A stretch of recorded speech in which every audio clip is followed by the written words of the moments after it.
Bismillahirrahmanirrahim. Assalamualaikum warahmatullahi wabarakatuh. Perkenalkan, nama saya Atiana Diva Salsabil Karima, NIM 20314141013 dari kelas PGMI 7C.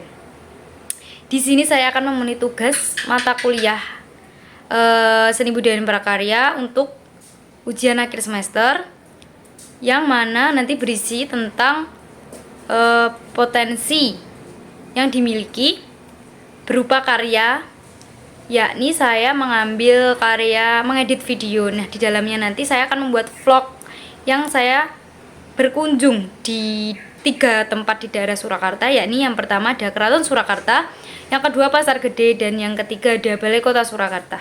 Nah, untuk selanjutnya ini dia vlog yang saya buat, dan saya mengeditnya dengan menggunakan aplikasi yang bernama Capcut.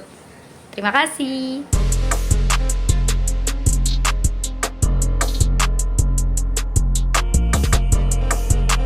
Oke, yang pertama saya memulai perjalanan dimulai dari kos, kemudian saya ditemani oleh beberapa teman saya. Di sini saya akan mengunjungi 3 tempat di daerah Surakarta, yakni yang pertama ada Keraton, kemudian Pasar Gede, dan yang terakhir ada Balai Kota Surakarta. Di sini saya lewat daerah Makam Haji. Setelah perjalanan kurang lebih 30 menit, saya dan rekan-rekan saya sampai di Keraton Surakarta. Nah, di Keraton Surakarta ini ketika kita tidak masuk ke dalam keratonnya itu gratis. Jadi ketika kita hanya di luar, dan selama saya di sini tidak membayar apapun. Walaupun itu parkir itu tidak dibayar, tidak dipungut. Jadi ketika kita masuk bayarnya 10.000 sampai 15.000. Hingga kini Keraton Surakarta masih menjadi destinasi wisata budaya andalan di daerah Solo. Nah, jadi Keraton Kasunan Surakarta ini adalah tempat warisan budaya dan kerajaan dari kota Surakarta.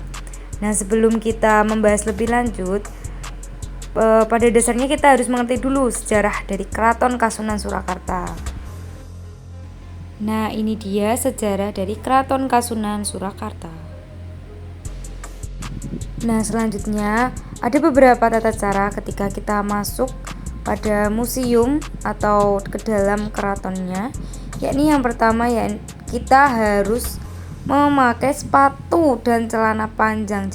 Jadi untuk berpakaian itu harus sopan dan tertutup.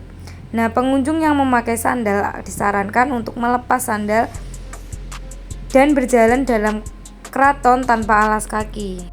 Yang kedua, yakni kita harus menjaga ucapan kita, tidak boleh mengatakan hal-hal yang tidak baik. Yang ketiga, pengunjung tidak boleh mengenakan kacamata hitam dan wajib melepaskan ketika berada di dalam Keraton Surakarta, dan kacamatanya bisa disimpan dulu di tas atau di tempat lain. Nah, itu tadi beberapa aturan yang wajib banget ditaati. Nah, untuk beberapa peraturan lain yakni ya kita harus menjaga adab, kita tidak boleh mengotori keraton dan lain-lain. Untuk pesan yang dapat diambil ketika kita mengunjungi suatu tempat yang sebelumnya kita belum pernah berkunjung atau kita belum tahu bagaimana asal usulnya, hendaknya kita mencoba mencari tahu, entah itu lewat Google atau kita mencari tahu lewat teman atau sanak saudara. Jadi kita harus tahu bagaimana peraturan dan adab-adab supaya kedepannya kita dapat menambah ilmu, menambah informasi, supaya kita dapat mengetahui beberapa hal yang dianjurkan untuk dilakukan dan beberapa hal yang tidak dianjurkan atau tidak diperbolehkan ketika kita mengunjungi suatu tempat. Oke, next untuk destinasi selanjutnya yakni Pasar Gede Solo. Nah, di Pasar Gede Solo ini kental dengan sejarah. Nah, jadi Pasar Gede Solo ini berdiri sejak tahun 1927 yang menjadi pusat wisata kuliner bagi wisatawan yang ingin jajan dan ingin menikmati makanan khas Solo. Di dalam Pasar Gede Solo ini tidak hanya kuliner, tapi juga ada jajanan dan oleh-oleh khas dari Solo. Pasar Gede Solo ini merupakan pasar yang paling tua di daerah Solo. Jadi pasar ini tak jauh dari pusat pemerintahan Keraton Kasunan Surakarta. Di dalam tradisi Islam terdapat beberapa adab yang penting untuk dijunjung tinggi dalam setiap aktivitas, termasuk berbelanja di pasar. Nah, adab pertama saat berbelanja di pasar yakni berzikir. Seperti ini zikirnya: La ilaha illallah wahdahu la syarikalah, lahul mulku wa lahul hamdu yuhyi wa yumitu wa huwa hayyu la yamut biyadihi khair wa huwa ala kulli syai'in qadir. Adab yang kedua yaitu ketika masuk pasar seperlunya saja. Hal ini karena di dalam pasar banyak maksiat, kecurangan, dan perbuatan yang sia-sia. Nah, dengan begitu amalan kebaikan di dalam pasar terbilang sedikit. Dijelaskan oleh Salman Al-Farisi radhiyallahu anha, yakni sebagai berikut.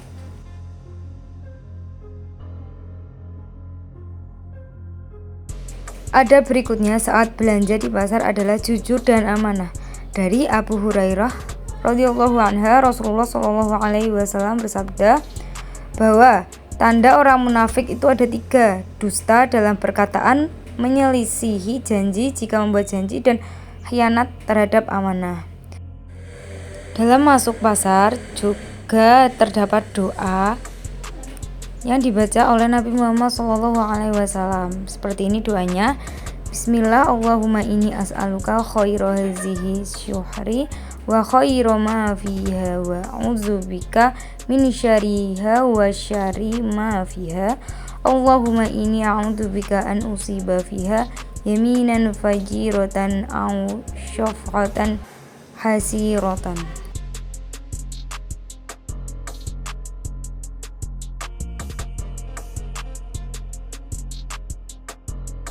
Nah, di sini saya dan rekan saya melakukan perjalanan di daerah Pasar Gede untuk mencoba makanan, yakni dimsum, dan yang kedua ada dawet khas yang ada di daerah Pasar Gede.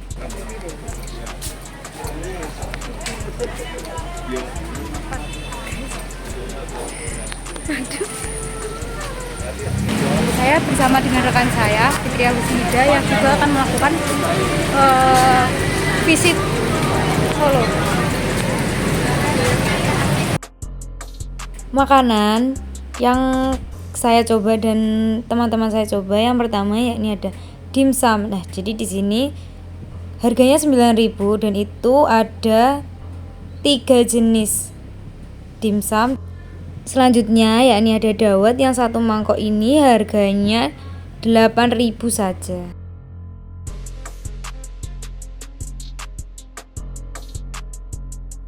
Setelah mencoba makanan yakni dawet dan dimsum, saya dan teman-teman saya melipir dari Pasar Gede menuju ke Balai Kota Surakarta yang jaraknya pun cukup dengan jalan kaki karena hanya sekitar 5 menit saja.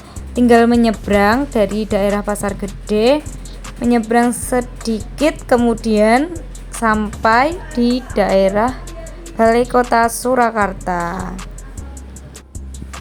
Dan kebetulan juga ketika saya dan teman-teman saya berkunjung di Balai Kota, di sana terdapat beberapa event yang nantinya akan memeriahkan Balai Kota Surakarta saat malam hari. Dan di daerah Surakarta juga banyak banget arsitektur pohon Natal seperti ada Santa dan lain-lain karena mendekati hari raya Natal. Oke, itu tadi perjalanan saya ketika saya berkunjung di daerah Surakarta, yakni di Keraton, Pasar Gede, dan di Balai Kota Surakarta. Pada dasarnya ketika kita berkunjung pada suatu tempat, yakni kita harus mematuhi aturan dan tata tertib ataupun adab-adab ketika berkunjung di sana. Sekian dari saya. Bila ada kesalahan saya mohon maaf. Billahi taufiq wal hidayah. Wassalamualaikum warahmatullahi wabarakatuh. Jangan lupa berkunjung di daerah Solo karena Solo itu kota yang sangat-sangat nyaman dan istimewa. Dan terima kasih juga buat teman-teman yang sudah saya ajak keliling Solo. See you the next vlog.